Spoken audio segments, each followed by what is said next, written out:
Hey everybody! Welcome to Friday the 13th, the series. I'm your producer, Robert. And I'm your guest, Laura. And after a complete, spoiler-filled recap of the episode, we are going to discuss the show you either just learned existed or always wondered how it existed. We promise the answers will be few and far between because we're just here to have some goofity fun exploring a show that, despite or possibly even because of its faults, isn't good and isn't so bad it's good, but is still somehow oddly charming. Let's dive in, shall we? Longtime listener and longtime friend, Laura, is joining me this week to discuss episode 17, The Electrocutioner, a word which both spellcheck and the internet assure me does not exist. Listen, I get it. I claim every episode is crazier than the last, and that everyone has moments you have to see to believe. But episode 17 was written in a deep ocean insane asylum by 1,000 raving lunatics on the night the Invictus comet briefly aligned with Jupiter and Ganymede. Actually, it was written and directed by Rob Hedden, the writer-director of Friday the 13th Part 8, Jason Takes Manhattan. He's a man who thought a killer dentist storyline wasn't high concept enough, and doubled down by swapping out the dentist's chair for an electric one. If that strikes you as bonkers, it is, in all the best ways. So come along as I attempt to recount the plot without losing my sanity, while taking breaks to discuss movies, comics, and TV shows with Laura, in a futile effort to keep me grounded. For legal reasons, I would never suggest you subject yourself to the madness by watching the episodes. However, should you choose to, YouTube links to all 3 seasons of the TV series can be found on the Inner Demon Entertainment website. Now, let chaos engulf us all. Wow, this time we're beginning in black and white. I'll give it to you, Friday. That might be an even bolder move than episode 13, The Baron's Bride, switching to black and white for its time travel portion. And great location work. This stone block building with some of the most unique columns I've ever seen is the most imposing yet beautiful prison since the Shawshank Redemption. Hey Canadian viewers, are locations like this in the monastic estate from episode 2, The Poison Pen, novel for you? Or have you seen them so many times you feel adrift in an endless sea of banality? It's overkill, but kind of fun this electric chair episode is also taking place on a dark and stormy night. Combined with the black and white opening, it almost feels like I'm firing up a classic Universal monster film. Unfortunately, Electrocutioner is a very long word, and given their font size, it barely fits on the screen, and was almost certainly pushing the limits of the broadcast-safe boundary. That said, the orange title really does pop against the black and white footage. I think we're treated to another Friday First by way of a text overlay spelling out the location, Evanclaw Federal Penitentiary, and the year, 1978. Cool, but that's a little jarring for 2 reasons. One, it feels like we're watching documentary footage, even though this opening sequence is very subjective, with all the fidelity of a carnival mirror. 2, the combination of the architecture with the black and white footage, and now that I think about it, the subject matter of an electric chair, gives the false impression this happened much farther in the past than it actually did. No matter. In a coldly realistic moment, we watch a prisoner's head being shaved, which is a terrifyingly quotidian bit of foreshadowing. Again, the fact that 2 guards tower over Eli, the prisoner, and practically carry him toward his fate is a wonderfully subtle indication of his helplessness, and truly masterful storytelling. Unfortunately, the realities of the budget now kick in, and I believe we're bearing witness to the best the production could do with what it had to work with. To wit, a high-angle shot that gives the impression the execution will be carried out in an empty swimming pool, with nothing separating the chair from the witnesses save some velvet ropes strung between brass stanchions, as if state-sanctioned murders offer VIP access. Of course, this isn't an empty pool, but you can't deny this space implies they just plug the chair in wherever they can find an outlet with a grounded socket, as opposed to having a dedicated execution room with a proper observatory. That said, effort was made in staging a light behind some bars, throwing that classic jail cell pattern across the floor. So bravo to this episode's gaffer. Oh right, bringing your dead man in on the 2nd level means you're going to have to convey a human being who can probably barely walk down a narrow flight of stairs. Whoops. Sadly, Eli's stay of execution is denied, and after a truly blood-curdling scream, the switch is thrown, and I'm bothered for reasons I can't explain by the fact one raises the switch to complete the circuit instead of lowering it. Probably safer working against gravity, but I'm guessing that hardly matters to the condemned. The fact it requires 2 attempts to kill Eli might seem like padding, but it's actually laying the foundation for the revelation that Eli is a latter-day Rasputin and starts moving after he is finally pronounced dead and wheeled off on a gurney. Well, there's no rule that says a dog can't play basketball, and there's no rule that says you can finish an execution even if the doctor is apparently drunk. No, it turns out double jeopardy applies to executions, possibly because the final argument about what to do with a still animate Eli comes from Judge Avery, who wants to know, What to do? "Hey Judge, when it comes to interpreting law, I don't think you should have the same motivation as a YouTuber putting a bowling ball in a hydraulic press." So Eli is rushed off to Temple Hills Hospital, who really phoned in their logo of a giant black triangle. I guess when you're funded by the Canadian healthcare system, good branding can take a back seat.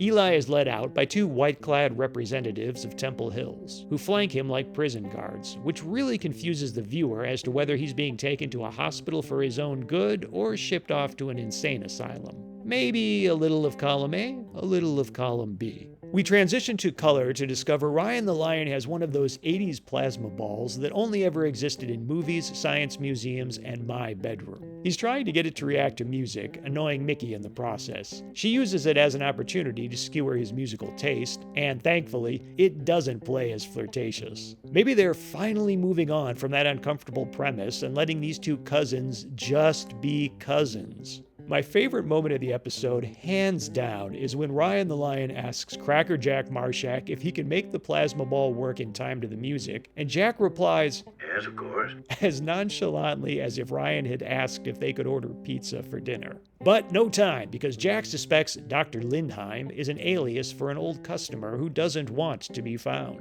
When Ryan asks what this supposed Dr. Lindheim purchased, Jack informs him it was an electric chair. A real one. Why did you clarify it was real, Jack? Uncle Lewis sold a haunted mulcher that turned people into bloody stacks of cash. Why would this be a prop? And even if it was artificial, what would that mean in this context? It's still cursed and would have some kind of evil powers, right? I just don't get it. Outside the Haverstock Reform School, one of the Ramones lights a cigarette in sub-freezing temperatures. I will concede, wearing fingerless gloves over your regular gloves does exhibit true dedication to the punk lifestyle. Once again, Friday, great work on finding the world's sturdiest edifices for your exterior shots. Every public building in Canada looks like it can withstand a direct hit from a nuclear missile. Inside, a goth student direct from Kabuki theater rehearsal is finishing up a dental appointment that seems to only involve huffing nitrous oxide. And now we play Weird Al Yankovic or Kevin McDonald. The dentist's look is more Weird Al, but his expressions and delivery are more Kevin McDonald. Given this is Canada, I'm going with Kevin. This scene is the perfect encapsulation of the show, and that it's not filled to the brim with mistakes or errors, so much as baffling choices. First, I'm really tempted to call BS on the idea of a reform school having a resident dentist with his own permanent office, but they are shooting Canada for America, so maybe this is the norm up there. Fine, but the dentist is allowed to provide his own dental chair, which is, an electric chair? And that's another thing. We're meant to know instantly that this is our modern-day Lazarus, Eli Pittman, right? The fact that he has a full head of curly hair, a mustache, and glasses isn't supposed to fool us, is it? I mean, it kind of seems like it is, but that's really only meant to fool the esteemed gentlemen of the Evanclaw Federal Penitentiary, right? Even though they also knew him with hair? I'm just gonna move on.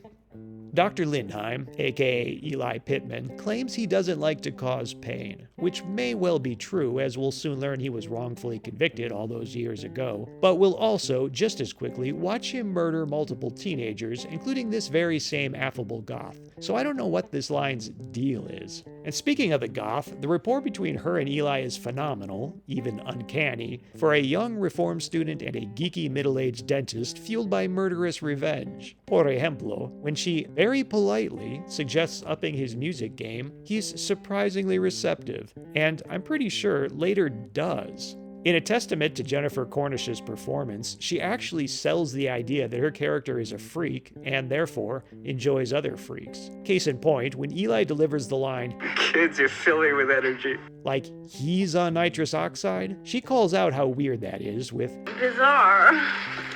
I like it. delivered in a way where you can tell she digs his weirdness. Convenient for this episode's pacing, this small office has separate doors for entering and exiting, allowing for a classic sitcom handoff when Mr. Downing, the administrator, enters through one door as the goth student departs through the other, and nary a moment of screen time wasted. For once.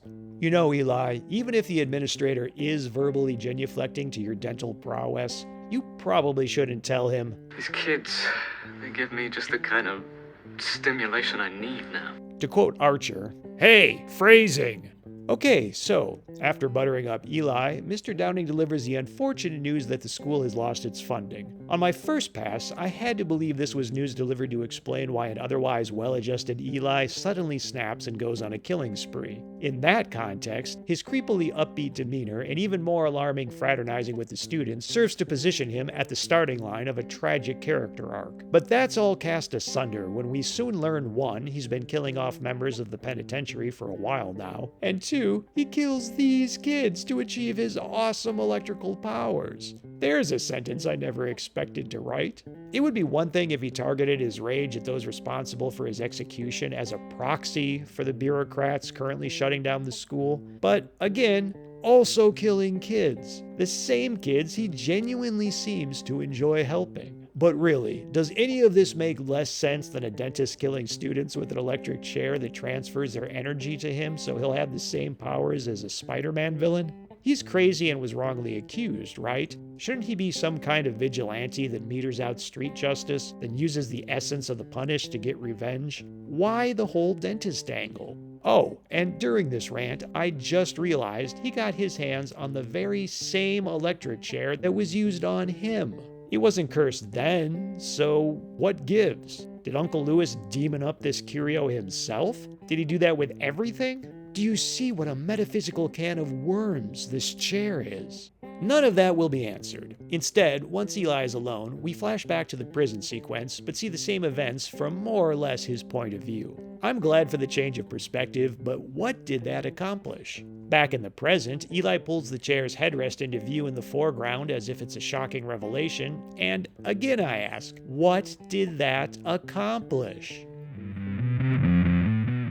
Laura, would you be good enough to tell these fine people how we know each other? We met when I moved out to California from Ohio. I was already friends with friend of the podcast, TV's Matt, and you two were roommates, and you were kind enough to allow me to crash for a few months before I got a job and got a place of my own. This is something I should know the answer to probably, but really don't. When and how did you discover horror? That's a good question. Was it so long ago you don't remember anymore? I feel like my introduction to horror was watching Who Framed Roger Rabbit in the theater. Interesting. I would have been 5 years old at the time, and it is definitely not a kid's movie. Definitely Christopher Lloyd as Judge Doom was the original boogeyman in my life. I mean, there's a scene where he's melting this cute little cartoon shoe that's like whimpering and pleading and clearly dying a slow and painful... Begging for its life. Exactly. And then, of course, it's got red ink in it, so when he takes his black rubber glove out from the dip, it's covered in red that looks like blood. That definitely made an impression on my young mind. TV's Matt and I like to listen to the System Mastery podcast, and those guys are fond of talking about the weasels dying. Yes. And there'll be weasels that make jokes, and they laugh so hard they die, and their angels start leaving their bodies, but then one of them will try to fight its way back into its corpse, and you'll see it as a little kid, and that shit will stick with you. Yes. Oh, I'm glad I'm not the only one. This is very therapeutic to hear this. And was it not twice as disturbing that the judge was played by Christopher Lloyd, that we all knew as lovable Doc Brown? That's interesting because at that point, obviously, I hadn't seen him as Doc Brown, I don't think. But I will say that Christopher Lloyd was on another show. I think it was Malcolm in the Middle, where he played one of the character's fathers. And there's a scene where he's pulling all of these weird faces. And I genuinely, as an adult, had to stop watching. It just freaked me out. out so much. And this is supposed to be in a sitcom. I'm now dying to see that episode. He is kind of a weird guy sometimes. He has one of the most interesting filmographies. Doc Brown, Judge Doom, Uncle Fester, a Klingon. Man of a Thousand Faces, that's for sure. Roger Rabbit, you're actually citing as your entree to horror. I had recurring nightmares where I was being chased by Judge Doom. Oh no. It was that thing where I would go and run and hide in a room, and then I would wait and I would see him come around the corner, and then I'd have to go run and hide somewhere else, and I would sit and wait, and then a minute later. Oh God. I know hearing about other people's dreams is like the most boring thing ever. Not this one. Eventually, I was having one of those nightmares where I was trying to run away through the snow, and of course, you keep slipping and falling, and you can't properly run. And so he catches up to me, and he holds out his hand, and he says, "Are you okay?" And I was shocked. I'm like, oh my gosh, is Judge Doom nice? And then that was the end of it. I didn't have any more nightmares after that, so I obviously worked through whatever trauma I needed to. Well, I like to think that's the magic of Christopher Lloyd shining through.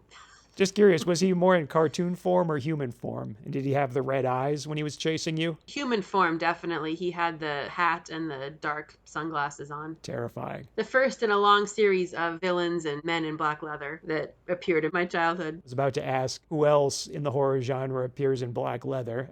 Kind of answered my own question. I think we're already moving on to Hellraiser territory here. Not quite. I still had a lot of other horror things growing up. Did that make you seek out other horror? It must have had an impact on me. And I think a lot of it too was my family. We were big fans of two horror anthology shows, Tales from the Dark Side and Monsters. I think Tales from the Dark Side came first, and it's a show that has a fantastic introduction. If you haven't seen the intro to that show, definitely go check it out on YouTube. What was Monsters? I don't think I've ever heard of that. I believe it was actually the same people that made Tales from the Dark Side. Similar format where you literally have a monster of the week. And again, another great opening intro credit sequence. Again, if you haven't seen it, definitely check it out. It's this really fun sequence where it's a family of suburban monsters that are having dinner, and the parents are settling in to watch TV, and the kids are playing, and they're settling in to watch their favorite show, which is called Monsters.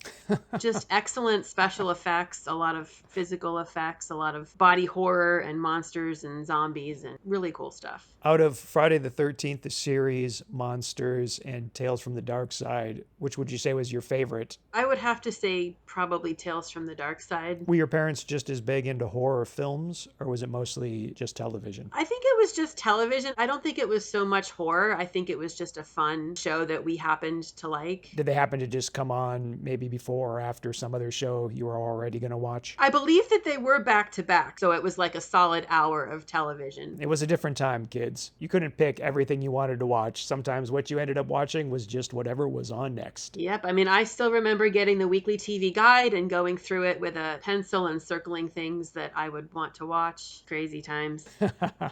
When did you start transitioning to movies then, especially if your folks weren't really watching them? Movies came a bit later. In between that, we had the X-Files. The next boogeyman of my childhood was in the second season of the X-Files. There was an episode called The Host. Is this the next thing that chased you in your dreams? Oh, this was horrible. I mean, I would have been about 11 years old at this time, and I genuinely had the most miserable month of my life. I could not sleep. I was having nightmares about this human-sized fluke monster parasite thing. I just remember one day I went out to ride my bike in my neighborhood, and it was broad daylight out, and it was sunny and peaceful and calm, and I still remember feeling just sheer panic and fear that I could not shake off. My brain was telling me, you're fine, you're safe, there's nothing that's going to get you. And yet it just affected me so strongly that I still felt afraid, even in what should have been the safest of environments. My parents were very upset that they let me watch The X-Files, but Whoopsie doodle doo. And I have subsequently seen that episode as an adult, and I've made my peace with it. My own experience with The X-Files is quite limited. Is that the guy who chews up newspaper and then creates a sort of makeshift nest out of it? The character that you are describing is Eugene Victor Toombs. The first episode he was in was called Squeeze because he could stretch and elongate his body and squeeze into tiny places. So what was episode 2's monster? It was season 2, episode 2. It was called The Host. Basically, he was this human parasite. The man in the makeup was Darren Morgan, who was one of the writers on the show.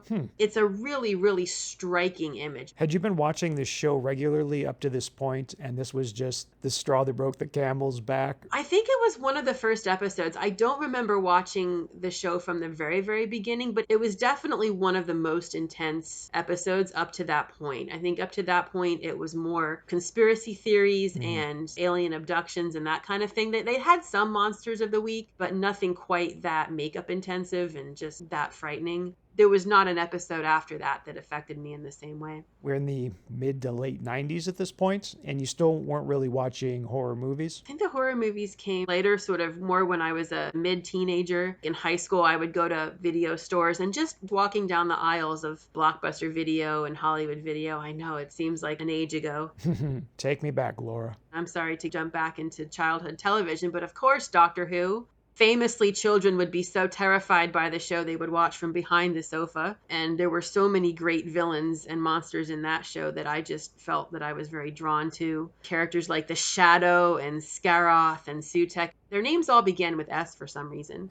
I know I mentioned earlier men wearing black leather, so there was another British sci-fi show called Blake 7. It was originally shown in the late 70s, early 80s, and that was shown on our local PBS station. I was about to ask, how on earth did you come across that back then, especially without cable? Yeah, so that was definitely on PBS. This is why public broadcasting is so important. There's a character in that show called Travis wearing black leather with an eye patch. The first season he was played by Stephen Greif, and then he was subsequently played by an actor called Brian Croucher. Seeing both of them, very attractive villainous men in black leather and eye patches, definitely had an effect on my young mind. Quickly, what was the premise of that series? The main character, Raj Blake, he had been a rebel, a freedom fighter, if you will, and the Federation had wiped his memory and turned him into a sort of compliant, productive citizen. His memories start to come back. He's put on trial for, they don't say it outright, but it's suggested that he's accused of molesting children, so kind of dark for TV at that time. Yeah. He ends up taking over this alien spaceship with a group of, well, one man's freedom fighter is another man's terrorist, as they say. We're not sure if Blake is a hero or an anti-hero in this story. I'll have to look into that a little bit more. And was that a real phenomenon you were referring to a minute ago of children being terrified of Doctor Who villains? Oh, yeah. I take it that's a subject that comes up at Doctor Who fan club meetups? It does, yeah. A lot of people have memories of watching it as children. I've heard you mention a lot of television series here, but not Friday the 13th, the series. Did you not watch that as a child? We did. I'm trying to remember exactly where that fit in. I think it was on later at night, so we would have had to record it. When you mentioned doing a podcast about that show, I was like, oh yeah, I've seen that. That opening title sequence is really cool, and the show kind of goes downhill from there. Of the episodes I've covered, how many do you think you saw as a child? I definitely remember the first episode, the little girl on the playground with the doll. That felt very familiar. With Vita. Weirdly, the one episode that I really do remember was the final episode of the show, episode number 72. I don't know how I got from the beginning to the end. Have you watched then the first 17 episodes as the podcast has been going along? I have, yes. And you've listened to all the episodes of the podcast? I have indeed. What would you compare Friday the 13th, the series, to, if anything? It does feel like a horror anthology, but obviously we have the same characters every episode. It's one story that we're telling. It's a little bit anthology. It's a little bit serial. A little bit X-File-ish in that sense. Mm-hmm. The X-Files would have conspiracy episodes that would focus more on the mythology of the show, but then you would also have those Monster of the Week episodes. As someone who's listened to all the episodes of the podcast, you probably know this is coming, but have you happened to have watched any other Canadian television at the time? No, to my shame, I have not checked out The Littlest Hobo yet. That's fair. Few have.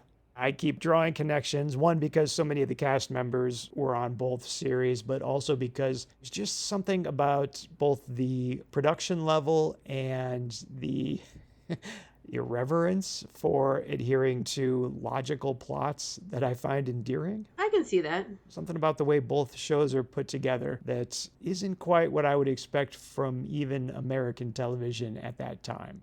Now that I think about it, in The Littlest Hobo, we're following this dog getting into adventures every week. So the dog is the through line, but the entire cast changes as far as I know with every single episode, and every situation is unique. So kind of anthology, kind of serial. So do you think I'm too hard on Friday the 13th, the series? Sounds like you might actually be a little harder on it than I am. Not at all. I think it's perfect. You are well balanced in your assessment of it. Well, thank you. I do try to point out the good as often as I can. There are some good qualities to it. The premise sounds fantastic, and then you watch the show, and somehow it's just off. Yeah, they bit off a little more than they could chew. And it's frustrating because it could have been so much better, maybe. Not even with more money, but just with a little bit more time and maybe a few more edits. I know that the episode that we watched, I had a slight snicker when the final credit pops up for executive story editor, and I thought, really? This episode had an executive story editor? I mean, to compare it with something like, for example, Hellraiser, of which I know you're a fan. The first movie in particular, very simple premise, largely takes place in a house when you really stop and think about it, yet somehow it feels so much bigger. Really kind of amazing what they were able to do with a kind of small premise, whereas Friday the 13th feels so big, and yet somehow the episodes often end up feeling so cheap. I know we've been waiting to get to the fireworks factory. I mean, waiting to get to Hellraiser. If you like the horror genre as much as we do, you can preview the horror comic book Requiem for a Psychopath right now for free at the Inner Demon Entertainment website. Imagine a world in which horror film slashers are real. Then imagine a troubled teen bringing one out of retirement to help him take revenge on his bullies. It was written by me and drawn by friend of the show, Stephen Yu. Again, that's Requiem for a Psychopath on the Inner Demon Entertainment website. And if you dig it, please either review and rate it 5 stars on Amazon, or don't rate and review it at all. Ratings of less than 5 stars send the algorithm into murder mode for some reason. Thanks. I hope you enjoy it. In the prison, Jack and Ryan learn Eli survived being electrocuted, and I catch something I missed the first 2 passes through the episode. Eli was convicted of murdering his girlfriend. Someone else did it, but his girlfriend was still murdered. Damn, the tragedy just keeps piling up. I'm willing to concede we don't know when the chair was removed, although the implication is that it happened shortly after Eli's botched execution. So, roughly 10 years. In the space the chair used to occupy, they still have the bolts that held it down and the electric cable that powered it? Hang on, the desk with the phone to the governor that never should have been there is also still there? This space couldn't be better served somehow? You're just keeping it in memoriam. The longer I look, the more absurdities I spot. Seriously, Friday, you're like one of those online IQ tests that asks you how many triangles you see. Only geniuses choose the correct answer. Warden Hobbs, what do you mean? A little while later, he was transferred to the Temple Hills Mental Hospital. Later as in later that night? Because the opening implied he was escorted there forthwith, immediately post undeadening. Hey, another Friday first, a match cut, transitioning between Jack shaking hands with the warden and Eli shaking hands with a student he's meeting for the first time? It's the dead of winter and you haven't seen this kid yet? Is the school bringing on new students with 2 weeks until they close? Kudos to the director for attempting such a stylized transition, although the blocking needed to be reversed in one of the shots and we should have cut on the action, but still a valiant attempt. Turns out, Eli should have been named Job because in bonding with this new student, he claims to also be an orphan? You know, forget Job, he should be called Frank Grimes. Eli once again launches into a bipolar combination of woe revelation and personal affirmations about how the strength he derives from the school's youth help him persevere. That should have these students darting for the exit, but once again, this student assures him, You're okay, Doc. oh, you think so? Because he's about to murder you via electricity, and that's not even the crazy part. It's far more disturbing he just went out of his way to bond with you by reliving painful memories. And how about this? He puts a tube in your nostrils like he's gonna give you nitrous oxide, very much in keeping with his earlier line about not wanting to cause pain, then just electrocutes you while you're still conscious. I just cannot get a beat on this guy. Again, there's so much crazy going on, I heretofore missed the fact the exact same type of switch is used to operate the chair, except it was apparently ripped from the prison wall and reseated in the back of the chair itself, and its presence hasn't raised a single red flag. Maybe it's not the bureaucrats closing this school so much as gross incompetence. In lieu of any electricity effects, they opt to superimpose a decolorized negative of the actor's face over his head. Arguably the worst special effect to date for the series. Then a Lon Chaney-esque dissolve to smoke and empty clothes. Love it. But that's just phase 1. Now, Eli has to sit in the chair, reposition his dentist lamp for God knows what reason, and moan,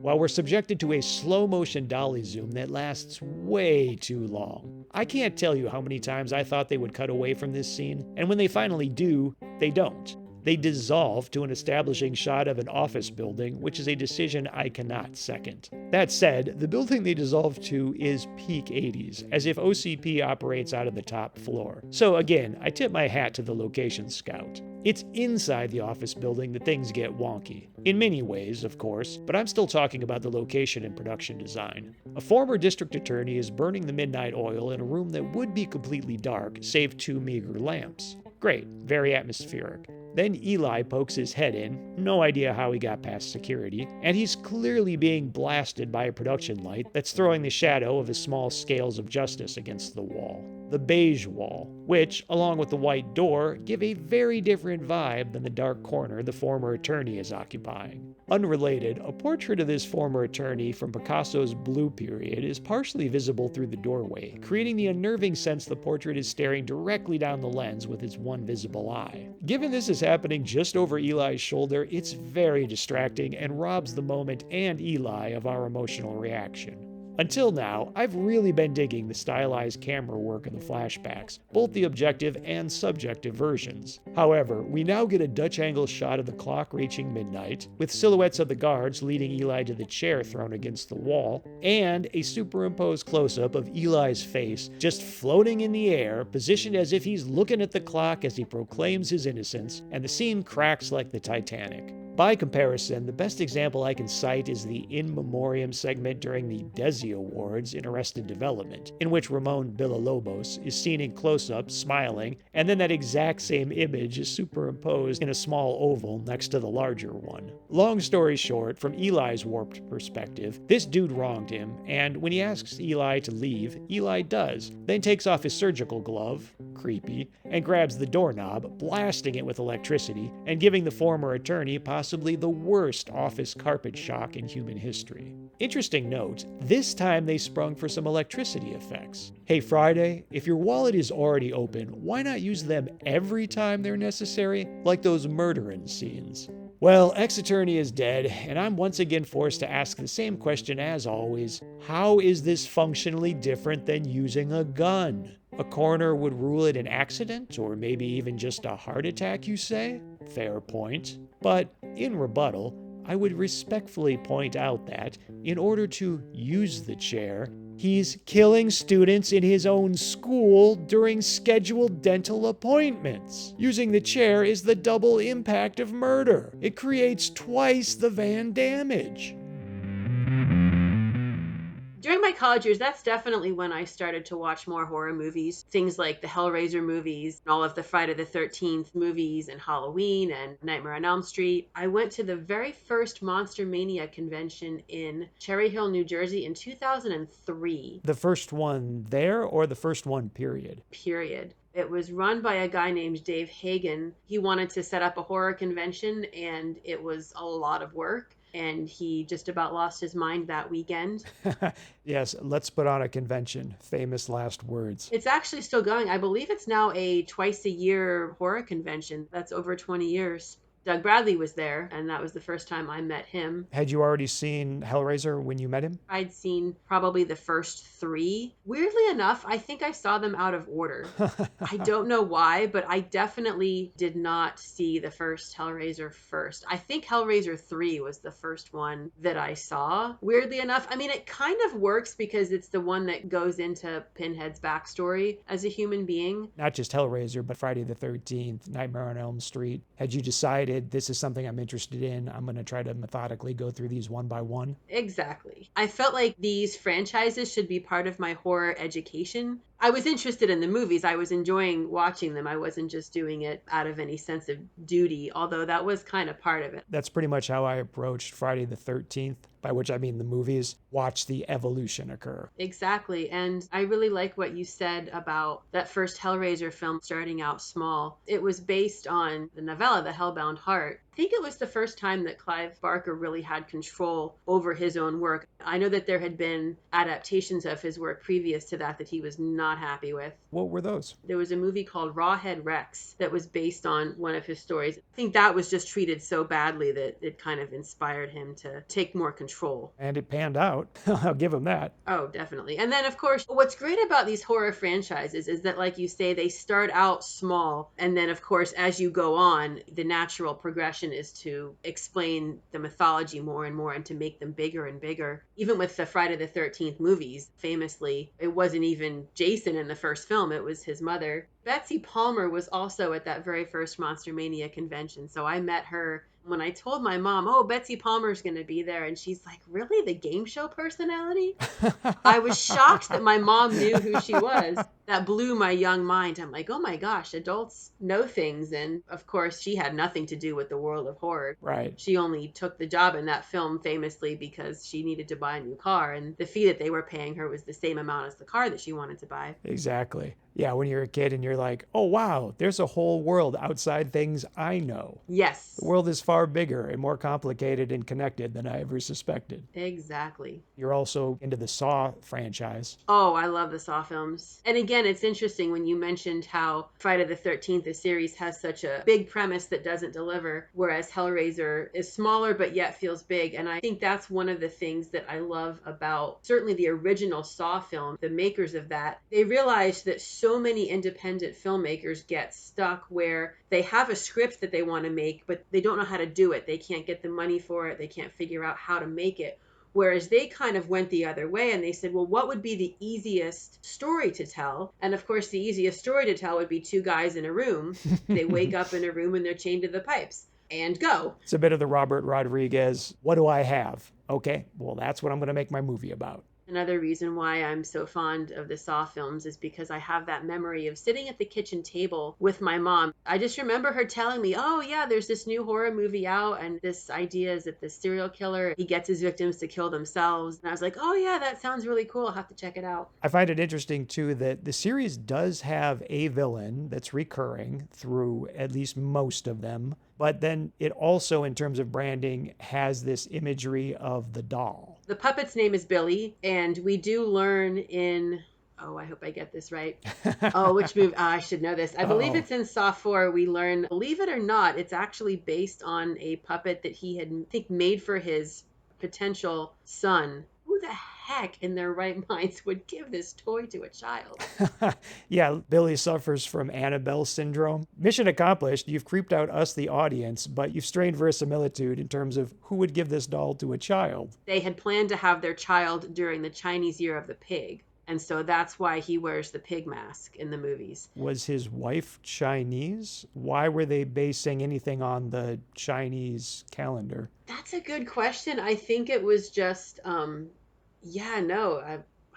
never thought of that. You've just made me think. Never stopped to interrogate that one. I don't know if there's an explanation that I'm forgetting. I'm sure Jigsaw has a rich and complicated life. Were they just really into Asian culture at that time? I think so. I think it was just something that conceptually that he was interested, this idea that a child born during this year would have certain qualities and certain characteristics that were favorable that he wanted. Gotcha. I feel compelled to come clean on the fact that those were not my insights regarding Hellraiser. I was watching some behind-the-scenes featurette based on the success of the dailies, the studio felt good about it and greenlit the money to shoot some extra footage outside the house. To explain why we have the scene of Kirsty walking along the riverfront, Oh, yeah, she's walking under that fantastic bridge. most likely that scene is in there simply to make the film feel like it had a little bit bigger budget than it originally did. But it's a testament to the fact that Clive Barker had impressed the studio enough that they decided to find some extra funds for them to shoot a little bit more. Now, what I don't recall from the anecdote was, did Clive actually want to do that? As you've stated, it does seem like he had a good deal of control over it, so I assume he was either cool with that or actively pushing for it. That's kind of the same thing that happened with Saw as well. I love those kind of stories where you have someone that is willing to start out small and willing to take that chance just to tell a good story and really believes in the material, and then their belief affects other people and other people are like, this is something I want to invest in, and then it just naturally grows. It's horror adjacent, but the movie Seven had David Fincher shooting the movie and then pushing the studio based on the success of the dailies for the funds to shoot the helicopters flying around in the final showdown with John Doe. Again, another great example of the material speaking for itself and proving that it's worth investing in. So I have to ask now, do you like the Saw franchise even more than Hellraiser? And it's okay if the answer is no comment. Ooh, that's a good question. They both have an awful lot of films. Neither one's ever had a TV show. Has there been a Hellraiser game the way there was a Saw game? Not yet, but funny you mentioned that. There is one in the works. I've seen it advertised. It is available for pre-order. Really? The trailer's been out for a little while now. As far as I know, it's still just in a pre-order stage. I don't think they've officially announced a release date yet. I hope it's properly licensed and this isn't Friday the 13th all over again, where that amazing game came out and then the always litigious Friday the 13th estate took them to task and there were some legal issues. As far as I know, this is above board. This is probably as good a time as any to publicly say thank you again, Laura, for pointing me in the direction of the Hellraiser comic book with the boxer. After I reviewed Friday the 13th, the series, episode 8, Shadow Boxer, and made the comment that it didn't seem like boxing was a subject matter that crossed over much with horror. So thank you again for that. Well, you're very welcome, and I'm glad to hear that you enjoyed it. I have not forgotten that you asked me if I prefer the Saw films over Hellraiser, and I guess I would have to say... I was totally moving us on. I'm going to drag us kicking and screaming back to that. You're going to take yourself to task? I am, because I think there's a fair answer here that I think overall I probably enjoy sitting down and watching the Saw films. Those are films that I can just marathon and stream back to back to back. I feel like the way that they weave in and out of each other is really well done. The mythology that they create, the way that it plays with time, with flashbacks and things happening at the same time or different times. However, you mentioned the Hellraiser comics. I think there's such a rich world, not just in the films, but also the peripheral material, the comics and the novels. I remember getting the Hellraiser comics at my local library. Again, another reason why public libraries are incredibly important. When I first started reading them, I confess I didn't really get it. I was like, where's Pinhead? Where's the box? I don't understand this. What's going on? Pinhead does appear and there is the lament configuration, but it's not the star of the show. And it's really about this whole rich mythology about the war between the order of hell versus the chaos of the flesh. The Cenobites represent the ordered version of hell versus the chaos of humanity and human flesh. And there's this central idea of obsession, that the Le Marchand configuration is not the only way to hell. It's just one way to get there, because Frank was obsessed with this idea of carnal pleasures and pleasures of the flesh and finding this box. You can just imagine him hearing it whispered and these rumors, and then he has to go out and seek it. And ultimately, it's that obsession that leads him to hell. And these Hellraiser stories, it's not just the box. And the example of the boxer, this idea about boxing being this gateway to hell. There's another story about a crossword puzzle. There's one about a musical chord that also opens the gates. So it's all about characters who have certain obsessions, and that's what leads them to this path. So from that perspective, Hellraiser kind of gets the one-up on the Saw films. Little bit apples and oranges, but we decided we like apples just a hair better. It all depends on what you're in the mood for. Fair. At the end of the day, you're going to see people getting ripped apart. It's all good. Put that on the box. Did you read the entire run of Hellraiser? I did, yes. I should clarify, this was the original run of comics. I believe there were only about 20 issues. There was a series of Pinhead comics, believe it or not. That was only 6 issues. Those were weird. Those talked about how Pinhead was the latest incarnation of an Aztec god called Hipetotec. There have been various versions of him throughout history, and every incarnation had different things stuck in his head. Okay. The original version was more like arrowheads. Uh-huh. Anyways, it was very strange. I don't know who had that fever dream. I mean, I can see a tribal variation, Right. classic Pinhead, and then that is all. Like, I don't see a dodo bird or chewing gum. I don't know. It doesn't exactly feel like a rich vein, and it was only 6 issues, so. Right. There was another series called, this was just 4 issues, but they were called The Books of the Damned. It was sort of Hellraiser adjacent. In the Hellraiser comics, there's a character called Isidore Klauski who was famous because he had escaped from hell, and so he was able to write about his experiences. We also get more backstory into the character of Philippe Le Marchand, who created the Lament configuration. He was kind of an evil character who was summoning demons and using the fat from babies to render his materials to make the puzzle box. Delightful character. Kind of like a Gilles de Rais character, historically. That's one of the reasons why when Hellraiser 4 came out and that movie told the backstory of the toy maker of Philippe Le Marchand as this guy who was just commissioned to make this box. And he was basically an innocent. He had no idea what he was doing. So some of the hardcore fans were a little bit upset by that because it contradicted the character's intentions in the comics. Hey, what? I was just rendering baby fat. I didn't know it would open a portal to hell. Exactly. What harm could it do? The only danger would be in not rendering these babies. Delightful. Did you ever read any of the Razor Line series? I know that I do have some in my closet, but I confess I don't think I've ever sat down and read them. That's okay. I confess that I forgot the title Razor Line, and in fact had to look it up while we were talking because all I could think was Hellraiser Bloodline, but I'm like, that's not right. That's one of the movies. Razor Line was the Marvel series I was thinking of from, I think, the mid-90s. I'll have to go in my closet and brush the dust off, see what's there. Did you hold on to all the comics you purchased over the years? Pretty much. I mean, I definitely have all the Hellraiser comics. They're in one of those classic white comic book. Long boxes? Yeah, one of those classic white long boxes in my closet. Oh, nice. In fact, I don't even think it's a full, I think it's a half-size one. I actually kind of envy you that, the simplicity of just having the one to move around, and that's your whole collection right there. One box, tidy. I'm really excited now. I'm looking forward to going back and revisiting that material. Oh, great. If you get a chance before we record again, definitely do so. It'll give us more to discuss. I honestly no longer recall which show I stole that double impact joke from. Probably a sitcom, maybe animation. If any of you know where I heard it, let me know, and I'll credit both you and the original source. And if you wrote it, thanks. It's played well for me over the years. Next time, I'll keep recapping the story with alacrity. Laura and I will discuss the episode, we'll reveal our respective curios of the week, and there'll probably be a little more Hellraiser in there. Probably. Little bit. I've got a feeling. Will I summon the resolve to confront Laura about my one grievance with the Hellraiser franchise? Unlikely, but maybe. Join us next time to find out.